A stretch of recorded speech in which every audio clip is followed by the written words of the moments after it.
welcome to Easy Weekends. It's Easy Weekends. Cats can't see me. Welcome back. It's the Sitdown. It's your guy, EmEz. Make sure you like, subscribe, and all that good jazz. You know, we got kids to feed out here in the streets.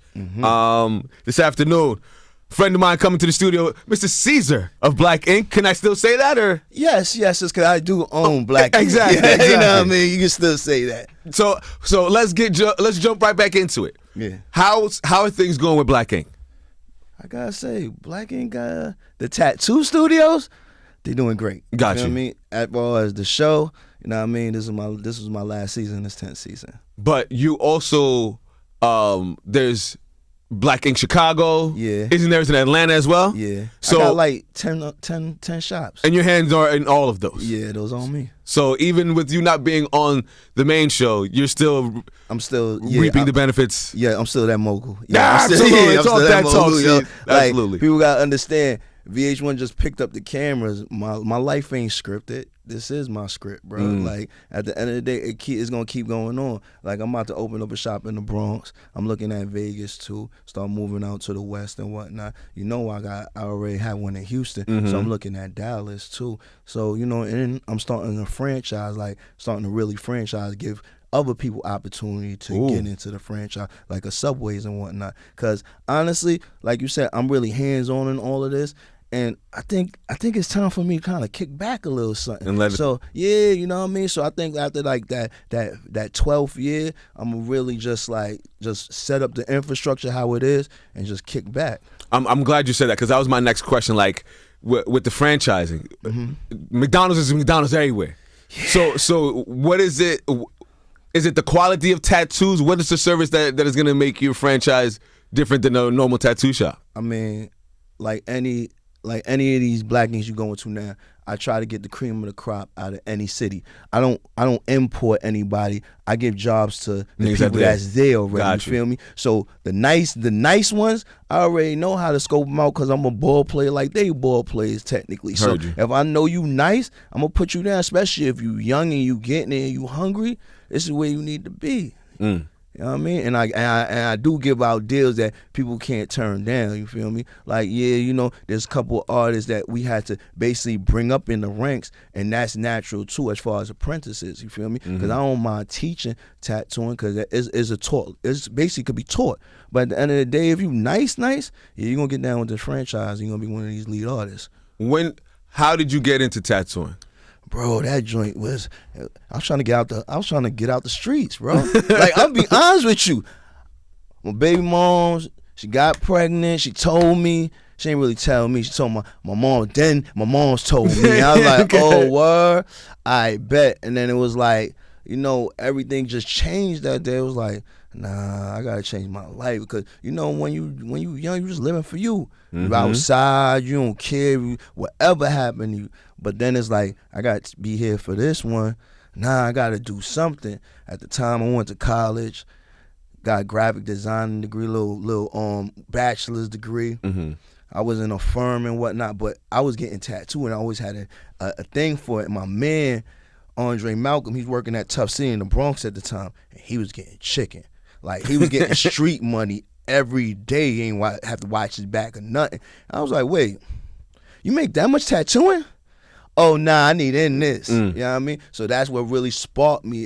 It was, I wouldn't say my greed, but it was like, damn, I could do something different than I see everybody else in the hood doing. And honestly, I wanted to do something different because certain things, you know what path you're going to go down. Absolutely. You feel me? So if I could do something different and provide for my family, yeah, I want to do that. Is there a tattooing course I could take taught by you? Because I want to get some of this chicken too, God. Like, if it's like that, can the nigga get taught? Yo, listen, if you want to get taught, you got to be a apprentice of Black Ink, you feel me? And honestly, even being an apprentice of Black Ink, you don't just get taught by me because I got a whole bunch of legendary tattoo friends. They come in and give certain lessons. So that's why Black Ink is so different because we try to stay a clique. We try to stay a unit. As people watch the show in the past, you see I brought certain people in. My man Bugs, my man Pooch. These guys are world-renowned tattoo artists. They don't need to sit here and be on no TV. They getting $10,000 a tattoo. So when you call them in, you know it's a special favor. Oh, wow. Damn, 10,000 a tattoo. Yeah, because you know there's princes out there in Europe and whatnot. Like when you go over there in London, I be getting that money. Africa too. Like, you know, like I be traveling. Like I like this U.S. money, but when you known, yeah, you get money all over the place. Wow. Now, okay. Last question on the tattooing thing. I feel like I'm too much on the tattoo stuff. Like, do you have to know how? Do you have to be a good drawer to be able to tattoo well? Yo, listen. Back in the days, but the way it is now, yo, you got these guys that know how to do paintings on skin now. So you gotta step that level up. Like even me, I'm still learning stuff because every day there's a young boy that come out like, oh wow, you're good. All right, let me step my thing up because you can't be somebody in this industry if you're not gonna sit here and be willing to sit here and perfect your craft. Every day you're perfecting it.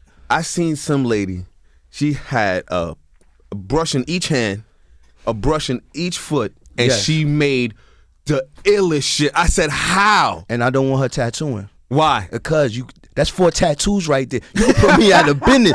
She start teaching that, 3 of them, that's 12 tattoos knocked out at one time. Matter of fact, I want her to work for me. Everybody know her Instagram? Yeah, I'm not thinking. Fact, put this in the video. We gotta kick her. Okay, moving along. I was watching Math Hoffa, and you were talking about, I forget the chick's name who got involved with the thing that happened with you and your daughter. Right.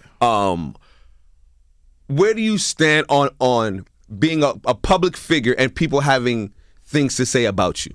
I mean, because without getting too into that whole situation, it's like I'm watching and I'm like, she has no right to say what she said, but as a public figure, you have to eat that in a way. Now, where do you stand on that? Because she's also a public figure, and you can shoot back at her. Yeah, but then you look petty, and it's just so much. Because Hov said it best, man. You shoot at them, you brainless. They shoot at you, they famous. Mm-hmm. What is a nigga to do?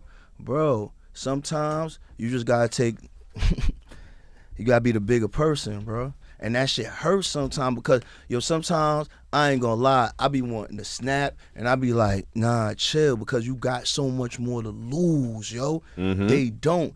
And being a public figure, listen, I love the gifts that comes with. So I gotta respect the basically the curses it comes with too. You feel me? Like, yeah, I'm going any party, I could do whatever I want. So yeah, I gotta deal with that too. You pray for the rain, you gotta prepare for mud too. Mm-hmm. So at the end of the day, it's like this. Everybody human. I got caught in a mistake. It is what it is. You know what I mean? Like, at the end of the day, I regret that shit happened, but it happened, yo. And all I could do is take ownership and accountability for my actions. Spoken like a real nigga, son. That's all I could do. That's all you can do. That's it. I always be a stand-up nigga. Like, I ain't gonna sit and back then. Like, yo, nah, man, I was wrong. Fuck it. It is what it is, man. And I'm sitting here saying I'm wrong. And that's all anybody can ask of you. Exactly, but nah, motherfuckers ain't hearing that. They like, they want blood. I look in my DMs, I hope you die. I'm like, wow, yo, y'all be going crazy sometimes. The internet is a very, very negative place, man. Very negative. They feast on that type of shit. All day, every day. But as long as, you know what I mean, when I'm walking around in reality and everybody love me and they still mess with me, that's all that really count. I can still go home, yo. Amen to that. So now, besides the tattooing and the black ink stuff, what's going on in the life of Ceasar? What's moving forward? What's going on? Yo, look, man. Yo, at the end of the day, everything bad always comes with some blessings to it. You feel me? And I ain't know how valuable I was until the situation happened. Put it like this, man. Like, your boy ain't done, yo. Like, I got a few offers right now.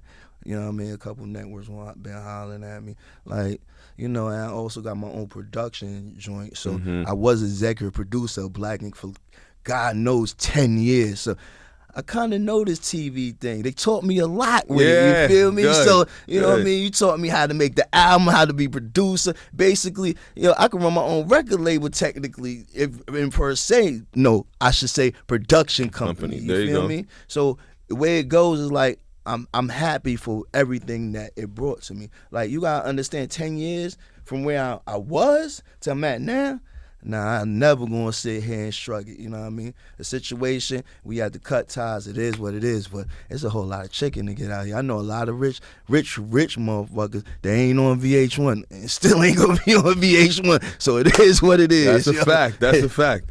So, all right. So you said you got things in the works that obviously you can't discuss. What other branding things are you doing? Is there merch behind Black Ink? Like, how big is the Black Ink empire building? Oh, I'm not done yet. I told people 50 states. I'm gonna make it 50 states, bro.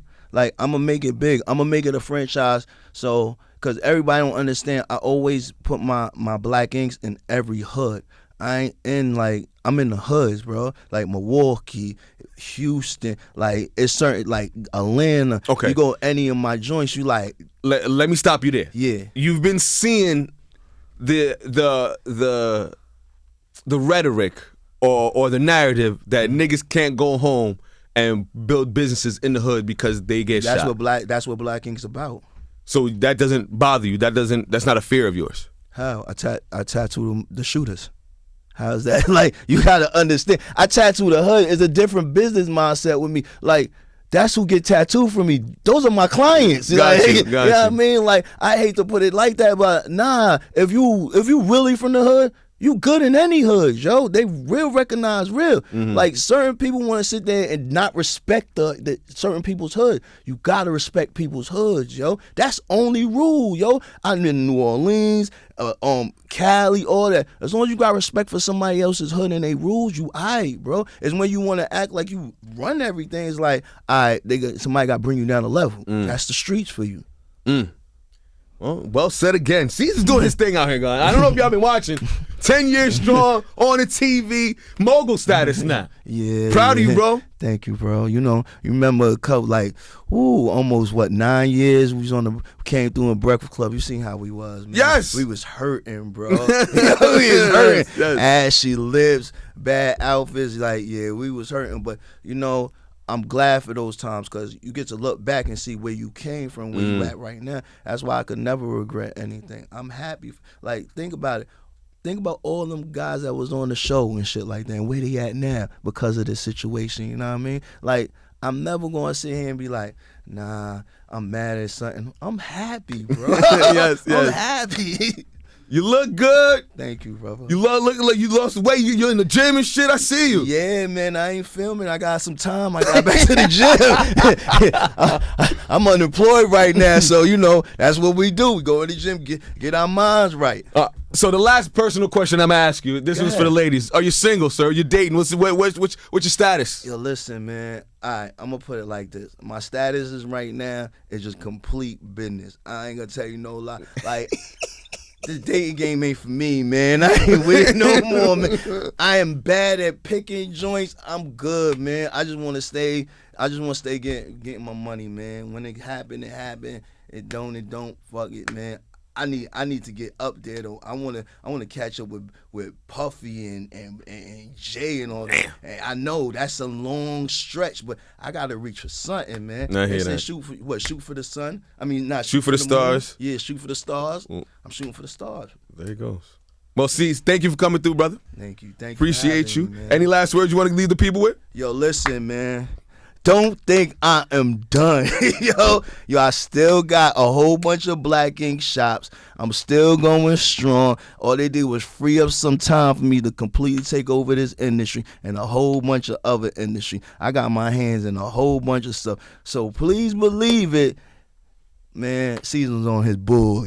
Ladies and gentlemen, Cease, I see you. Appreciate you, brother. Thank you. That was the sit down.